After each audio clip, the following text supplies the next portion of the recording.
नमस्कार। जय गुरुदेव, जय गायत्री माँ। पंडित श्री राम शर्मा आचार्य वाङ्मय 32 रामायण की प्रगतिशील प्रेरणाएं स्वाध्याय के क्रम में आज हम पृष्ठ क्रमांक 2.113 पर अध्ययन करेंगे। शीर्षक है श्रेष्ठ सामाजिक सत्प्रवृत्तियाँ।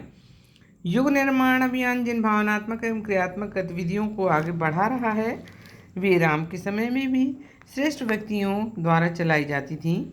व्यक्ति और समाज निर्माण के लिए इन सत प्रयत्नों की सदा आवश्यकता रही है और आगे भी बनी रहेगी। जलाशयों के निकट सर्वत्र न केवल देव मंदिर बने थे वरन सुरम्य उपवन भी लगे थे। लोगों को तुलसी के, जड़ी बूटियों के तथा पुष्पों के पौधे लगाने का, हरियाली उगाने का बड़ा चाव था। तीर तीर देवन के मंदिर, चहुँ दिस तिनके उपवन सुंदर। तीर तीर तुलसी का सुहाई, वृंद वृंद मुन मुनहि लगाई। उस काल में लोग बाग बगीचों के भी बड़े प्रेमी होते थे। सुंदर ढंग से जीवन जीने की कला वे जानते थे।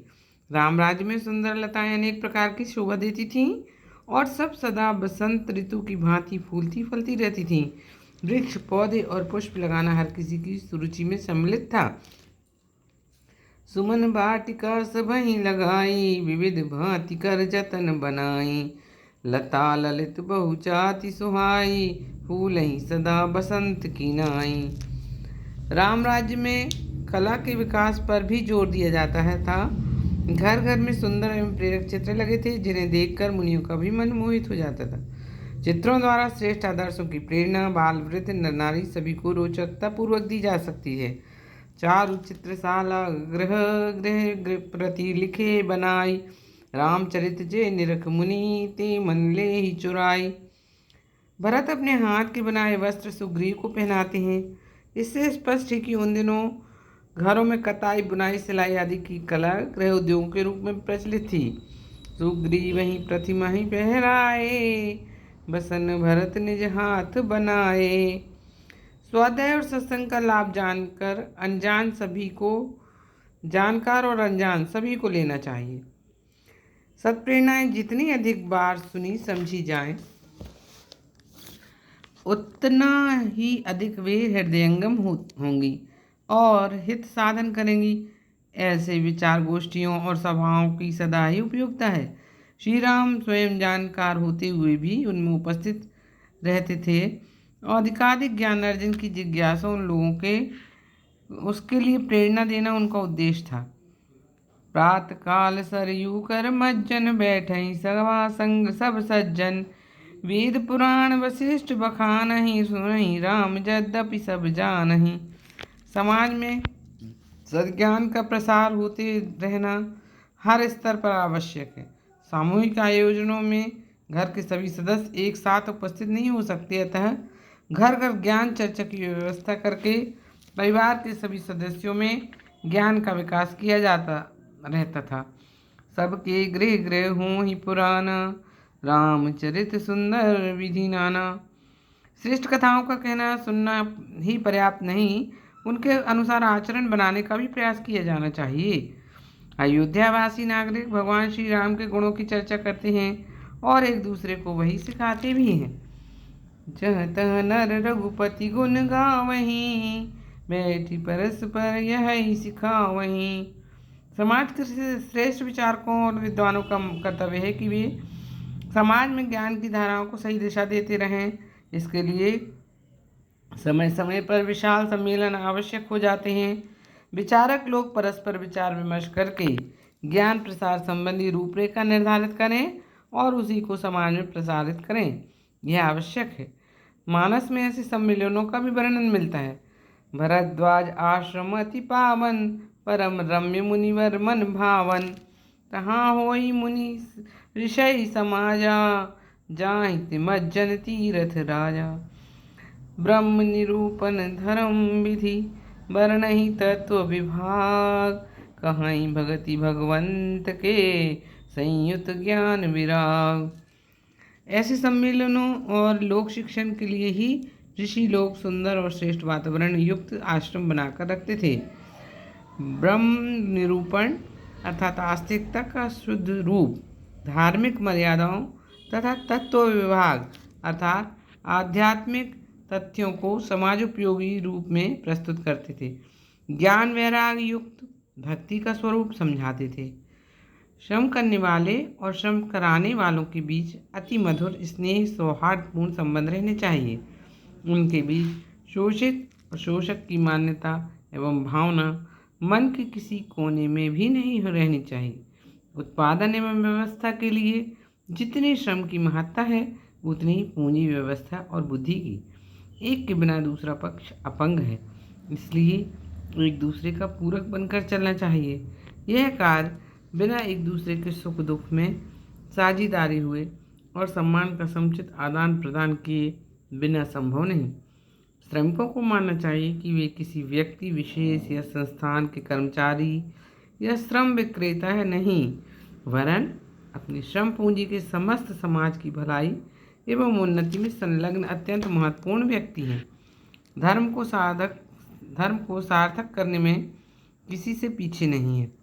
श्रम कराने वालों का कर्तव्य है कि अपना काम करने वालों को अपने कुटुंबियों स्वजनों की तरह माने और उनके निर्वाह उत्थान सम्मान के लिए शक्ति भर प्रयत्न करते रहें। सेवा धर्म के दोनों ही पूरक रथ चक्र हैं। वैतनिक या अवैतनिक होने से उनकी स्थिति में कोई अंतर नहीं आता। रामायण में इसी मान्यता का परिपोषण है। सेवा धर्म को कठिन माना गया है। स्वार्थ और स्वाभिभक्ति भी में प्रायः बैर पाया जाता है। बैर अंधा होता है और कुछ भी उपद्रव खड़ा कर सकता है, किंतु प्रेम तो बालक के समान है, उसे स्वार्थ का कुछ भी बोध नहीं होता। स्वामी का हित अपना हित मानने वाले ही सच्चे सेवक कहलाता है। आगम निगम प्रसिद्ध पुराना, सेवा धर्म कठिन जग जाना। स्वामी धर्म स्वार्थ ही विरोधी, बैर अंध प्रेम उन प्रबोधु। सहज सने स्वामी सेवकाई, स्वार्थ छल फल चारि बिहाई। सेवक का परम धर्म कर्तव्य है कि वह स्वामी की भलाई में ही कार्यरत रहे। सेवा धर्म को जीवन का आदर्श मानने वाले श्री भरत जी अयोध्या कांड में चिंतन के क्षणों में रास्ता चलने एवं व्यवहारिक चर्चा प्रसंगों में भी सेवा धर्म की मर्यादाएं बतलाते हैं। चित्रकूट प्रस्थान के पूर्व नगर की सुरक्षा की बात सोचते हुए उनका मत प्रकट होता है। करई स्वामी हित सेवक सोई, दूषण कोटि देई किन कोई।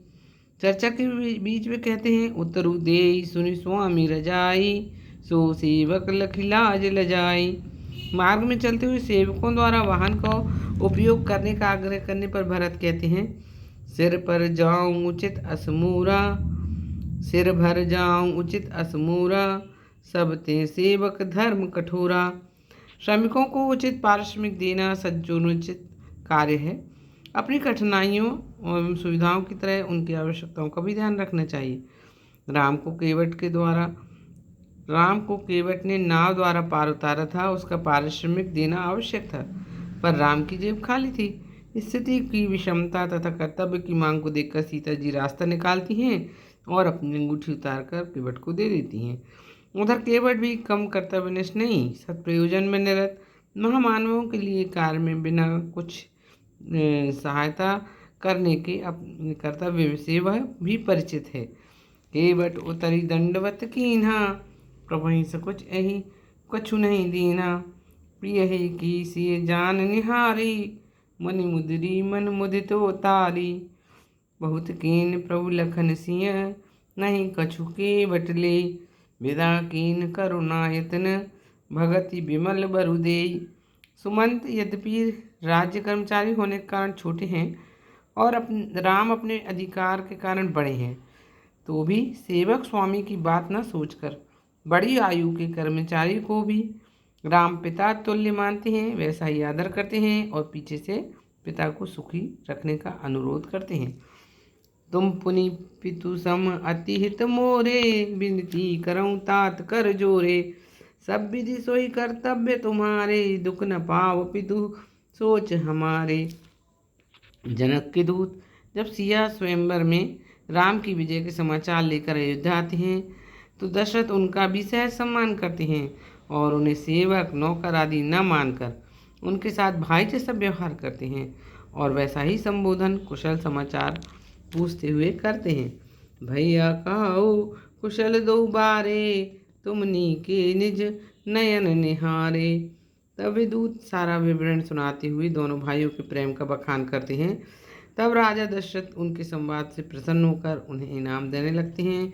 तो उन्हें जो वेतन मिलता है उसके अतिरिक्त वे कुछ भी अपने कार्य के बदले लेना नहीं चाहते।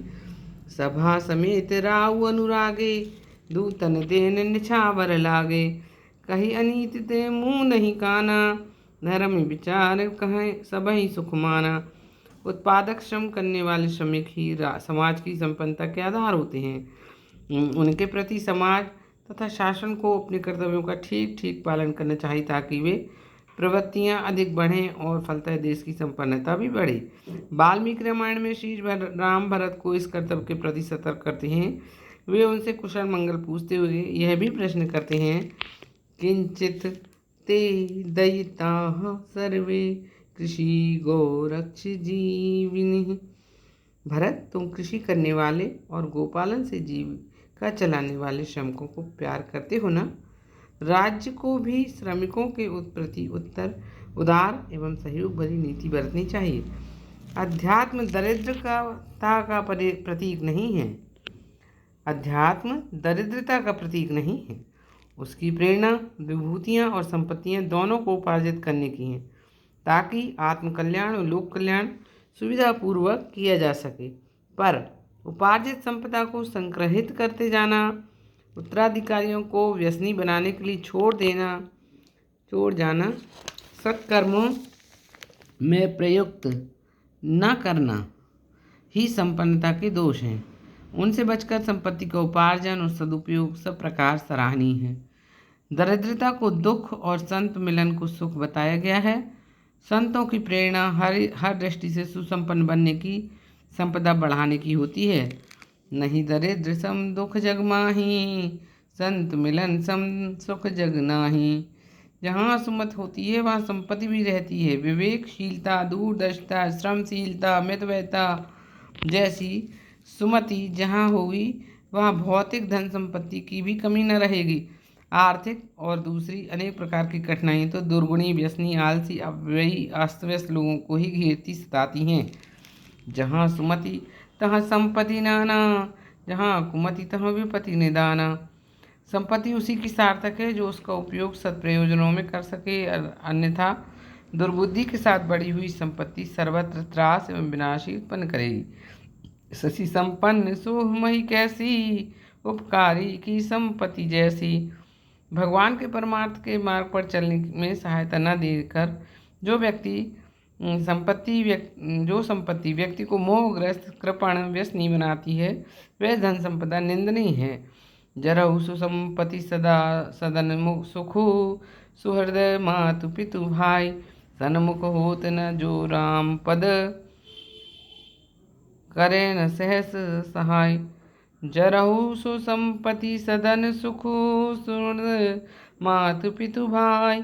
सन्मुख होत जो राम पद, करे न सहस सहाय।